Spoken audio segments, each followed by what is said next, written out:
Surprisingly, jewelry and silverware are not its main uses, because 80% of the world's silver is actually mined for industrial purposes. Silver is the most conductive and reflective metal on the planet, so for example it's used in electronic components and in construction as an insulation coating on glass. This mining company produces silver bars, the composition of which is 93 to 97% pure silver. It sells the bars to a refinery, which further purifies them for sale to industry. The action begins down in the mine, where geologists point a niton gun at various spots in the rock face. The device detects the levels of 40 different elements, including silver. Silver in its natural state isn't silver-colored at all. It's charcoal grey. Those silver-looking deposits are actually zinc and lead. Miners drill holes in the silver-rich areas the geologists pinpointed, then insert sticks of dynamite.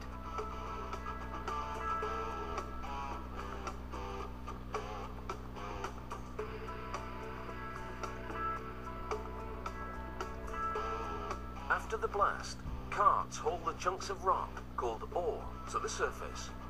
Geologists then test the piles of ore and blend them to achieve a consistent amount of silver content per kilogram of ore. The ore first goes into the primary crusher. The machine's huge steel teeth break up the chunks into smaller pieces. Those pieces then drop through the grates below into the secondary crusher, which breaks them down into even smaller pieces. Those go into vibrating cone crushers, which pulverize them into tiny pieces.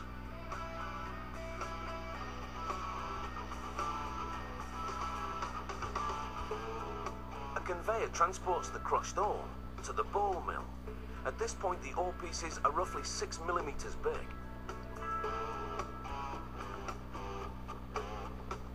As the mill's large cylinders rotate, steel balls bounce around inside, grinding the ore into a powder.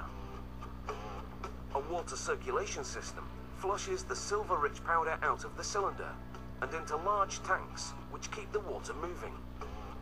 To separate and dissolve the metals in the powder, workers pour in acid. After 72 hours, the rock waste has settled at the bottom, and the solution containing dissolved silver is pumped through filter presses. The filter plates are treated with a zinc-based chemical which attracts silver molecules. As the solution passes through, the plates trap particles containing silver, forming a layer of black powder called silver precipitate, which is approximately 50% silver and 50% waste. To separate the silver from the waste, they first dry the precipitate in a gas furnace for a couple of hours. In the mining company's lab, technicians continually test ore samples to determine the grade, the term for the quality of silver per kilogram of ore. They heat the samples to 1093 degrees Celsius for about an hour to burn off the impurities. What's left after the burn-off are the silver and other metals, such as lead, zinc, copper, selenium, and cadmium.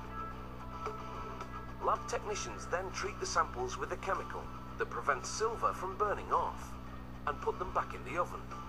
When the samples come out, about an hour later, all the other metals have burnt off and only silver is left. They weigh the silver and compare it to the weight of the original sample in order to calculate the grade. Once satisfied with the grade, the batch is approved and the process can continue on an industrial scale. So back at the mill, workers put the dried silver precipitate into an oven, along with the chemicals that prevent the silver from burning off. Approximately 4 hours later, the silver and waste have separated and melted. Workers pour them into bar-shaped molds. The silver is heavier and settles at the bottom. Workers skim off the waste, floating on top. In less than 5 minutes, the molten silver cools and hardens, and workers extract what is now a silver bar. The mining company sells the bars to a refinery for processing. So digging for dirt really can have a silver lining.